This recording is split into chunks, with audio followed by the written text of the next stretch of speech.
This episode of ETC is brought to you by Pacific Rim Uprising. In theaters, March 23rd. What a week for the world of gaming! You got your share of incredible highs saddled right next to some incredibly sad and pathetic lows. Gaming is truly poised to either save the world or be society's ultimate downfall. Cross-platform play, new and exciting releases, drama engulfing eSports, and one dope MLG-worthy montage from an unlikely source. Fuck all the important shit, let's talk about games!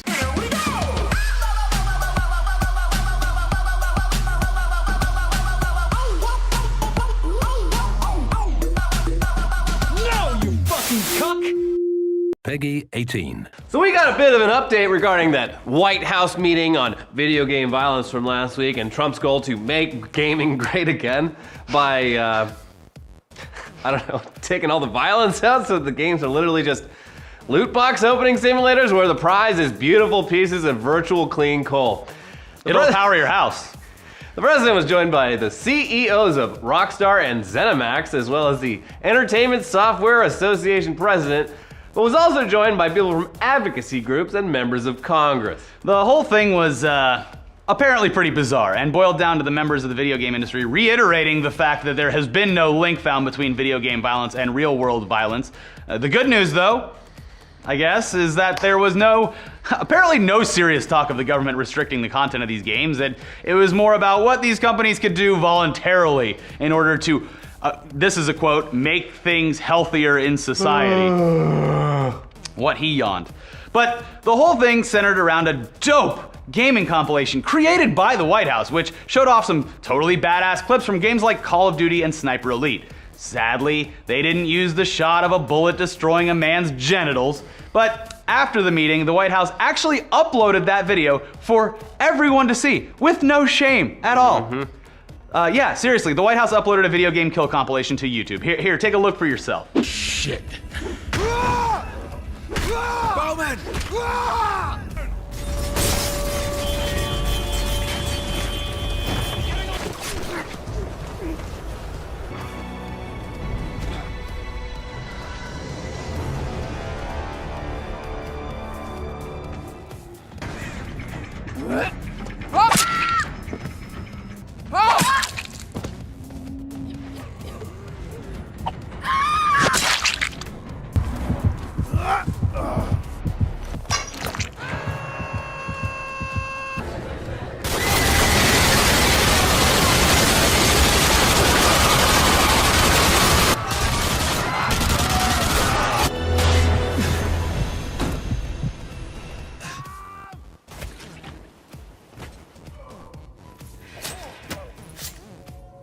First.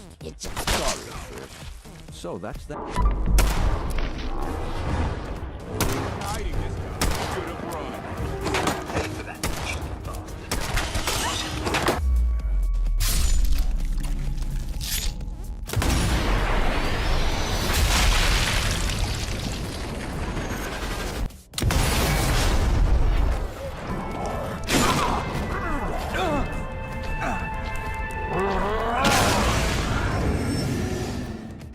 Wow, awesome. Yeah. I'm gonna go grab my controller, get in the game. When they showed this clip during the start of that closed-door meeting, it was reported that President Trump asked the room, "This is violent, isn't it?" Well, yeah, it's violent, but almost all that footage is, it's important to the plot of the game. A lot of it's cutscenes, which would make this montage comparable to a bunch of violent clips pulled out of a countless number of horror or action films. Still, they wanted to make sure that parents saw this stuff, so they uploaded it to the official White House YouTube page, where it sits at a juicy 82,000 dislikes and 1.2 million views, making the White House page one of the more successful gaming channels in recent memory. Yeah. Ba-da-ba-ba-da-ba. They're coming for you, kids.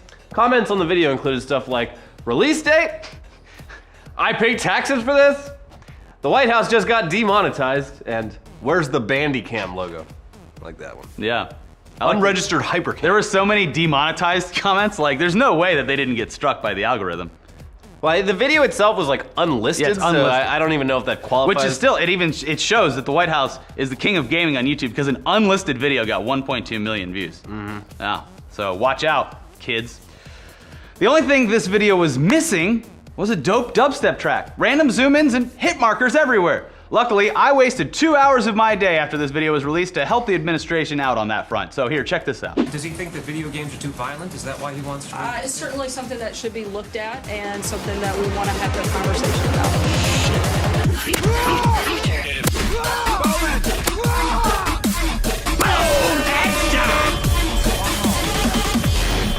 Somebody touch my spaghetti!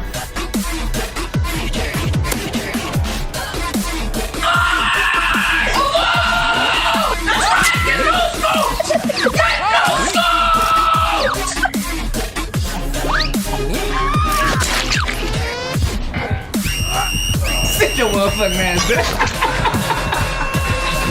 You're insane! Why are you doing it? Roll over? You don't put a roll over. That way you get out of your room for a little while. Maybe you get a job.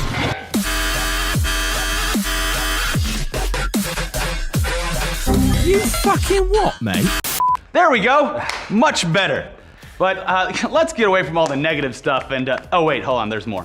It's time for an eSports report. Whoa! I wish we still had the hoverboard for you. I know. Yeah, that's right, it's our sometimes weekly news bulletin that attempts to explain what the hell is going on in the world of professional competitive gaming. And if you thought the Overwatch League was just going through some growing pains during the first stage of its inaugural season, well, you're wrong, because it's becoming very apparent that despite the fact that Blizzard has taken its time to craft this league into the closest resemblance of traditional sporting events possible, there's still going to be problems, just like, well, Sports. regular sports. So, as a brand of I'm dead. Damn Russians. Whoa, who was that guy? Am I late for the shoot for T.U.G.S? No, you're just on time. Anyway, as a brand of their size and caliber, Blizzard and MLG can control the arena, the broadcast, the production, and a few other things. But they just can't control these players who were thrust out of their previous lives to become full-time professional athletes without the lifetime of training within the confines of a defined league. Sure, someday there will most likely be the video game equivalent of T-ball or flag football that prepares future athletes for the big leagues. Ugh. But these pros are just really good gamers with little to no actual guidance, supervision, consequences, or even social skills. So Yeah. It's not all that surprising that as esports goes major, there are going to be some hiccups. Yeah, again, this doesn't just happen in esports. In fact, there are a ton of terrible people playing in the NFL, the MLB, the NBA, and whatever that soccer one is too. We don't know. No one watches soccer in America. It's not our problem. The problem here is that esports desperately wants to be taken seriously, so everything is under a microscope right now, with Blizzard, again, leading the charge and setting the model for any number of other competitions. Yeah, we know about COD and CSGO and Dota and all that shit, but Blizzard is wholly owning this shit and setting it up in a way that hasn't been seen before. So when you see the news that not one, not two, not even three, Elliot, I know you were thinking it, but four Okay. separate people got into trouble just this past weekend, resulting in fines and apologies from themselves and the league, it looks pretty fucking bad. Over the weekend, it was reported that Dallas Fuel player Taimu was fined $1,000 for using anti-gay slurs while streaming on his personal account. Here's the clip in question. Fuck off, stupid fucking faggot kid. Uninstall. Yep. Oh, so Los Angeles Valiant player Silk Thread was also fined $1,000 for account sharing. So, Come Shibby, what on, does that man. mean? What does that mean, Shibby? That someone else is playing on his account? Yeah. Or he was playing on someone else's account. That's some TOS violations. Yep. Houston Outlaws coach Ty Wrong was issued a formal warning for posting offensive material on social media. The tweet in question was a meme joking about bombing Japan with a nuke. Why don't you just instead not post anything? And then there's XQC from the Dallas Fuel, My favorite. who already had been fined and sidelined after making a gay joke about a fellow competitor. XQC got in trouble again for repeatedly using an emote in a racially disparaging manner on the league stream and on social media. The emote was the tryhard emote, and he, along with a bunch of other people on Twitch, were spamming it. Only when Malik Forte just happened to be on camera. The league issued XQC a fine of $4,000 and a suspension of 4 matches for his conduct, most likely due to this being his second major infraction. But then, just a short time after receiving the fine and suspension, it was announced that XQC had been fired from the team. sorry, he and the team mutually parted ways. Wow. That's, He should go work with Rex Tillerson. Yeah. Like a bunch of villains all going to work together. And then we'll have a bunch of nice guys called the Super Friends. The nice guys. Hey, it's me, Ernest Klein. I'm a nice guy. I want a girl with a Mensa card. I need a hearing in front of the House Incel community. We can demand the people treat us with respect. Anyways, let's get into the good stuff now, like the fact that Nintendo has finally, officially, announced the inevitable release of Super Smash Bros. For the Nintendo Switch. It was pretty obvious that this has been in the works for a while because it's definitely one of the most yelled about games from the Nintendo community. Having never played a Smash Brothers game, we don't really know what all the hubbub's about. But people seem really happy about this announcement, so hey, good for you. Well, some of them, it's still kind of unclear if it's a new game or just a port. I think they'd be happy with either. Yeah, probably. Well, they're adding new characters. I mean, these are people that get happy about fucking Skyrim getting released. Nintendo fans, they'll feed whatever shit you put on their plate. Yeah. Nintendo also revealed some more news about future releases heading to the platform. Titles like Crash Bandicoot, the whole trilogy. What year is this? South Park, The Fractured Asshole, Captain Toad Treasure Tracker. Toad finally got his own game. Has he had a game before? He got that, that's his head, right? It's not a hat. Wait, what? He's got a big brain. Big old brain. Yeah. Nice tracking treasure with it. Put into good use. And there's also some release dates for that Mario Tennis game and Octopath Traveler. Whatever. On the weird side of positive news, Fortnite is coming to mobile for some reason. Listen, it's great that they shrunk this game down and made it playable on your iOS or Android device, but we simply cannot wrap our heads around what this experience will actually be like when you're playing it. Between the varying power of phones, inconsistent network connectivity when you're away from Wi-Fi, and the amount of controls needed to play competently, no F keys on the phone, it just seems like a total mess. Yeah. Again, bravo for getting it to work on a phone, it's impressive, but why though? It's like that guy that got Toto's Africa to play as his your doors still open sound on his Volvo. Like, it's cool, but like, why though? Yeah. It was almost like the people at Epic Games had been trying to shrink things over and over and over again with no success.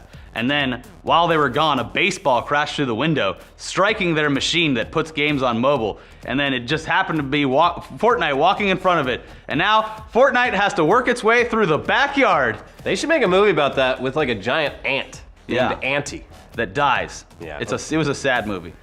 I gotta clean my gunners. They're all covered in Cheeto dust. From all the use they get. Yeah. When I'm playing games. Imagine though, like in Honey, I Shrunk the Kids, like the kids are out in the backyard and they stumble upon Fortnite shrunk down. They're like, fuck it, we don't even have to make it the whole way. We got Fortnite out here in the backyard. Never make me big again. I want to stay small forever. Have you seen these gigantic oatmeal cookies? They're delicious. They're delicious.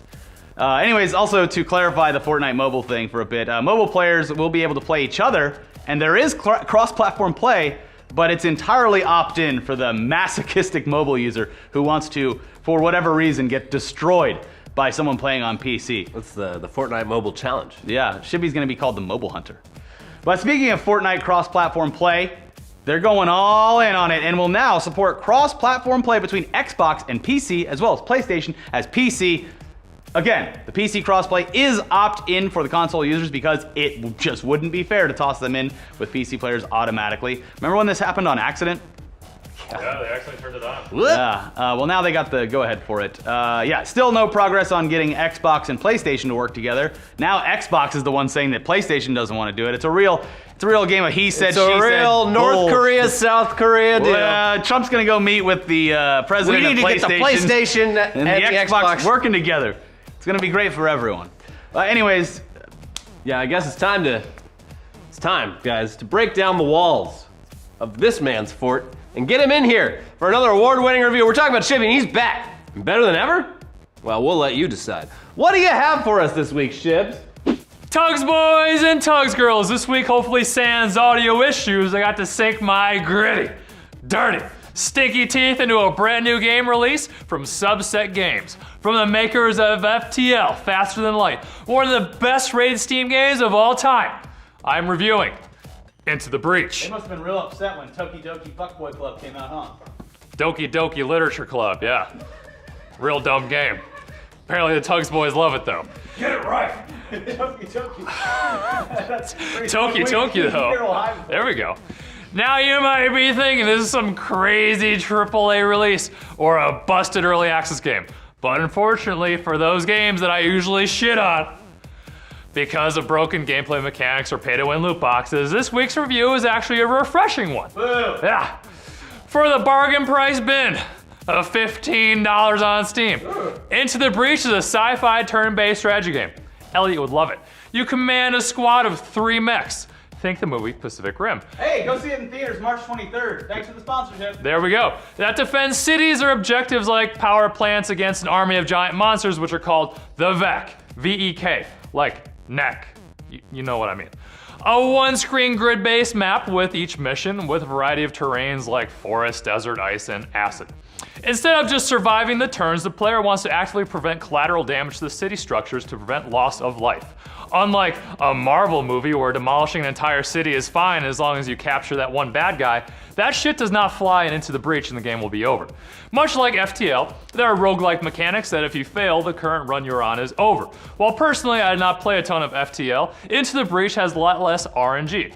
My favorite example of RNG of this nature in a game like this is XCOM, where you have a percent hit chance. The percent sign really threw me off. On enemies depending on various factors. That sometimes the game just fucks you over.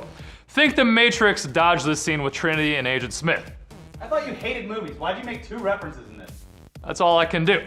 In XCOM, that shot, which would miss even with a 99% hit chance, it feels bad, man. Into the Breach forgoes all that bullshit.